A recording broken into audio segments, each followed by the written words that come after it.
Assalamualaikum warahmatullahi wabarakatuh. Perkenalkan, nama saya Nugra Saskia. Saya berasal dari kelas 11 IPA 4. Di sini saya akan mewawancarai seorang guru akhidah akhlak yang berprofesi di Mandua Kota Padang yang bernama Bapak Al-Ansori.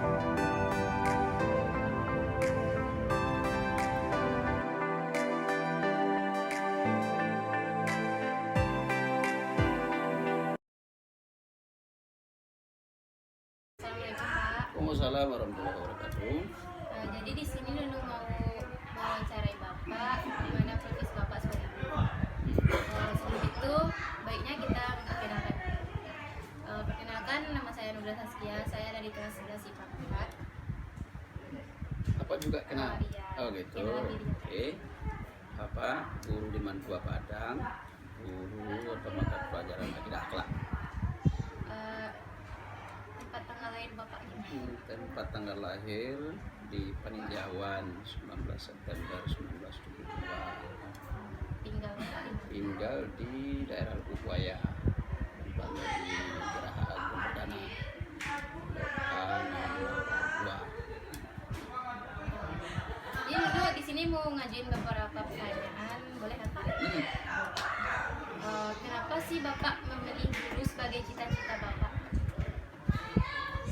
Kalau dikaitkan dengan cita-cita, pertama, apa ada cita-cita ini dulu awalnya, mungkin masa kecil dan belum ada yang mengarahkan.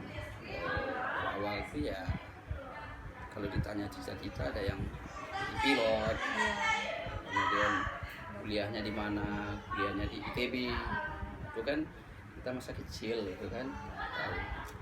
Kemudian setelah diarahkan sama orang tua, kemudian ada masukan-masukan. Malah begitu diarahkan, aku juga pingin kerjanya dari kantor. Pokoknya ya cita-cita seperti itu semua ada yang mengarahkan betul, mesti ngambang, gitu kan. Jadi untuk cita-cita itu perlu sangat ada bimbingan, sehingga kita nanti bisa kemana arahnya seperti itu. Kemudian ketika Bapak sudah diarahkan, kalau jadi guru itu begini, salah satunya adalah jadi guru adalah tugas yang sangat mulia, gitu kan? Iya Pak. Dan itu diarahkan kepada itu. Kenapa? Tugas yang sangat mulia, dan kemudian ilmu yang kita berikan sesuai juga dengan hadis Rasulullah. Putus segala amalan, salah satunya adalah yang tidak putus itu ilmu yang bermanfaat. Nah, salah satu ilmu yang bermanfaat itu adalah ilmu yang kita ajarkan di lembaga pendidikan sekolah yang diajarkan oleh guru. Itulah awalnya sebagai tugas mulia, kemudian dengan kumpulan ajaran kita kayak Al-Quran ataupun hadis. Orang yang berilmu pengetahuan ditinggikan beberapa derajat. Lalu sudah mulai diarahkan, setelah Bapak ingin mendalami bagaimana seorang guru nanti, maka pas waktu tes Bapak pilih. Pilihan yang pertama itu guru, pilihan yang kedua juga guru. Lokasinya beda. Jadi, guru tetap. Ya. Ya, di sini Bapak sebagai guru akidah akhlak. Nah, jadi akidah akhlak berarti akhlak yang Bapak. Selain akidah yang diapain berarti akhlak siswa harus dibenarkan. Nah, Ya. Gimana sih Bapak membenarkan akhlak siswa yang masih bisa dikatakan kurang gitu? Sesuai dengan memang perkembangan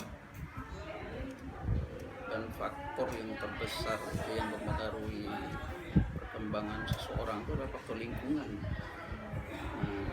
Jadi memang walaupun dia sekolah di madrasah, berada di lingkungan yang mungkin barangkali dalam tanda kutip ya tidak sesuai dengan, atau lingkungan yang agak penuh dengan kekerasan, lingkungan yang mungkin barangkali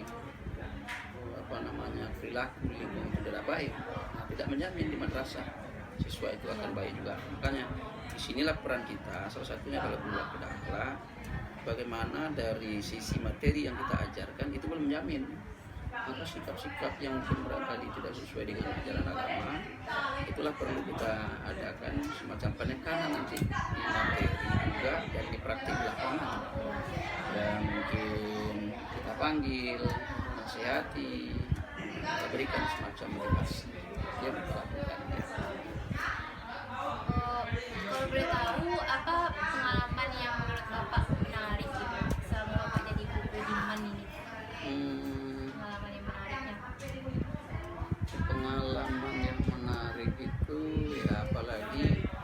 namanya yang paling menarik ya, yang paling itu kan nggak bisa juga itu. Cuma pengalaman kita jadi guru banyak suka dukanya. Nah, yang Bapak rasakan tuh memang sukanya banyak. Artinya ketika kita jadi guru, kita bisa mengetahui sikap dan perilaku serta latar belakang masing-masing anak didik kita itu siswa.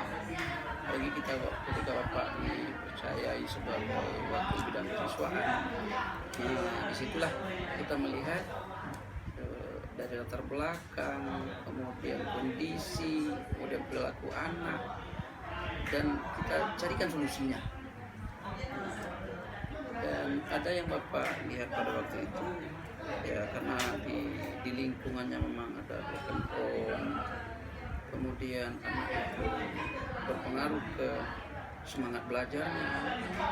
Setelah kita telusuri, bukan kemampuan atau kecerdasannya yang tidak bagus gitu kan, kecerdasannya bagus, tapi karena lingkungan atau ada faktor di keluarganya, maka berpengaruh kepada proses belajarnya di sekolah.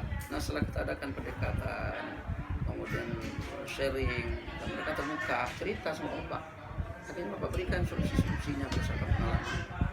Nah, dari pengalaman seperti itu malah ada yang menjawab gitu, terima kasih Pak, apa yang Bapak berikan belum pernah saya dapat. Dapat ini di keluarga, mungkin motivasi yang diberikan, kemudian ada langkah belajar yang kita lakukan. Nah, dia bilang belum pernah saya dapat Pak, karena di rumah Bapak keras, Ibu cuek. Dan sebaliknya, Ibu keras dan Bapak cuek, atau juga keras kedua-duanya. Ya, inilah model-model kehidupan di keluarga. Padahal mereka punya potensi. Itu bisa kita lihat dan kita dapati ketika pengalaman jadi guru secara umum. Nah, ketika kita dapat seperti itu, kita berikan masukan, kita berikan secara ilmuwan, motivasi, sehingga apa yang kita berikan itu dan kita lihat ada perubahan, itu semacam kebanggaan buat kita, berarti kita sudah bisa memberikan kepada siswa. Lalu yang kedua, jadi guru itu siswa kita itu bertukar setiap saat. Ya, dari kantor yang kita hadapi itu, kalau di kantor secara umum benda mati, buku, meja. Tapi kalau jadi guru beda-beda, dan itu setiap saat bertukar. Minimal ya setiap tahun bertukar orangnya, bertukar pula modelnya. Apalagi di mana lebih kurang jumlahnya 1.300-an lebih kurang, sebanyak itu pula pelanggannya. Nah, itulah yang kita hadapi, dan sukses kita menghadapi itu sebuah kebanggaan bagi kita guru. Berarti kita sudah memberikan baik buat siswa dan peserta didik kita, yang mereka nanti bagaimana dia bisa berubah, dia sukses menghadapi masa depan mereka. Itulah bagian sebagai guru. Dan Bapak ulang sekali, memang sebagai guru sukanya yang banyak Bapak lihat. Kalaupun menghadapi siswa yang memang sulit dan nakal, itu kita hadapi dengan tahu dengan kondisi mereka bahwa mereka ini seperti ini. Nah, kita jangan dengan secara emosi atau apalagi dengan masa remaja. Lagi masa remaja mereka masa pubertas dan ada perubahan seperti itu. Kita harus pahami. Kalau kita sudah pahami latar belakang seperti itu, metode apa yang kita lakukan, sehingga dengan membimbing mereka, kita dengan enjoy, dengan terbuka, dengan fresh, ya apa yang kita lakukan itu tidak berat. Makanya Bapak rasakan sukanya yang banyak daripada dukanya. Makanya Bapak semakin yakin bahwa guru adalah sebuah pekerjaan yang mulia, pekerjaan yang sangat bermanfaat baik dunia ataupun akhirat. Sekian wawancara yang tadi Oke. saya lakukan. Terima kasih ya Pak untuk waktunya Pak. Oke, mudah-mudahan bermanfaat ini wawancaranya. Assalamualaikum Pak. Waalaikumsalam warahmatullahi wabarakatuh. Sekian video wawancara dari saya. Semoga bermanfaat bagi kehidupan kita sehari-hari. Terima kasih.